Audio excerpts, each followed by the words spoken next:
اقرا ماډل سکول اینڈ کالج سیسټم چارګلي کې سالانه تقسیم انعامات حوالې سره د یو تقریب تابع شوی وه چې پکې والدینو، طلباو او د سکول سټاف ګډون کړی و. تقریب ته مهمان خصوصي د پرایویټ ایجوکیشن نیټورک ضلع مردان صدر نصیر احمد افریدي، ډایرکټر اقرا ماډل سکول اینڈ کالج سیسټم چارګلي تاج علي خان، مسلم شاه او مقبول جان وینا وکړه. مقررینو وویل چې د تعلیم نه بغیر یو قوم هم ترقي نشي کولی. د تعلیم سره سره تربیت هم ډیر ضروری دی. دې زیاته کړه چې موجوده دور د تعلیم، ټکنالوژي او د ښه کردار دی.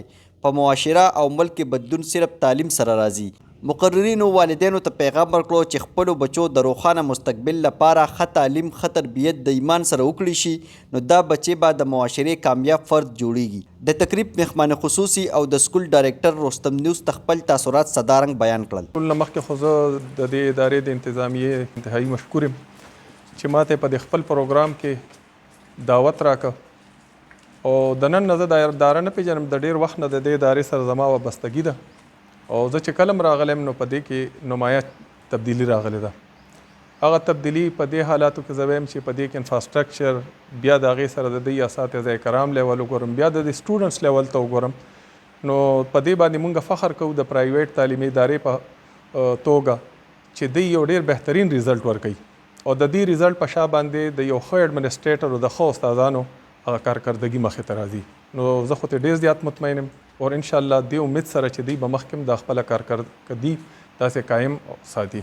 دا خو نن زمونږ د سټوډنټس چې کوم دی خپل ہوم ایگزام چې دی هغې د انول ریزلټس وو او هغې ریزلټ کې چې کومو ماشومانو پوزیشنونه اخیستي وو د هغې لپاره د انعامونو د تقسیم ورځ وه. دې نه علاوه د ټول کال د سپورټس د اکټیویټیز، کو کریکولر نور اکټیویټیز چې دي د هغې کامیاب سټوډنټس ته چې کوم دی نو انعامات ورکړي شو. دې نه علاوه تیر کال د بورډ په ایگزام کې چې چا پوزیشنز اخیستي دي هغه ماشومانو لکه زمونږ د تیر کال الحمدلله د بورډ 9th کلاس کې د ماشومه چې کوم دی هغې 589 مارکس اخیستي دي. امید دی چې د مردان بورډ کې به دې نمایه پوزیشن وي، نو هغه ماشومانو ته د انعامونو د تقسیم ورځ وه او دې سلسله کې پیرنټس راغوښتل شوي وو، هغه انعامي سلسله جاري وه. والدین دپاره خو زما پیغام دا دی چې د خپلو ماشومانو د تربیت انتهایی خیال وساتي او بیا د هغې دپاره د یو داسې ادارې انتخاب وکړي چې کله د کور نه تربیت برابري او بیا هغې ته یو زبردسته تعلیمي اداره میلاو شي چې هغې له یو ویژن ورکړي د دې ملک د تبدیلۍ دپاره او د ترقۍ دپاره چې کوم دی نو کار وشي. د تقریب په آخر کې پوزیشن اغستونکو، طلباو او د سکول سټاف ته مهمان خصوصي او د سکول ډایرکټر په غوره کارکردګۍ باندې شیلډز هم ورکړل. د کیمرا ټیم سره عمر خاکسار، رستم نیوز، مردان.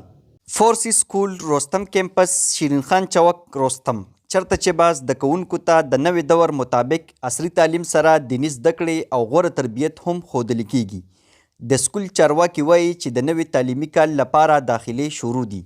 دوی د ځایي ولس نه غوښتنه کړې چې د خپلو بچو د روښانه مستقبل لپاره د فورسي سکول رستم کیمپس مخه وکړي. د کابل غریب، یتیم او حافظ قرآن زده کوونکو لپاره د ځانګړي سکالرشپ اعلان هم شوی. د سکالرشپ ټیسټ کې چې څوک 90 نمبر واخلي هغه ته 100%، 80 نمبر والو ته 75% او ټیسټ کې برخه اخیستونکو طالب علمانو ته به 20% سکالرشپ ورکول کیږي. رابطه نمبرات په سکرین لیدلی شئ.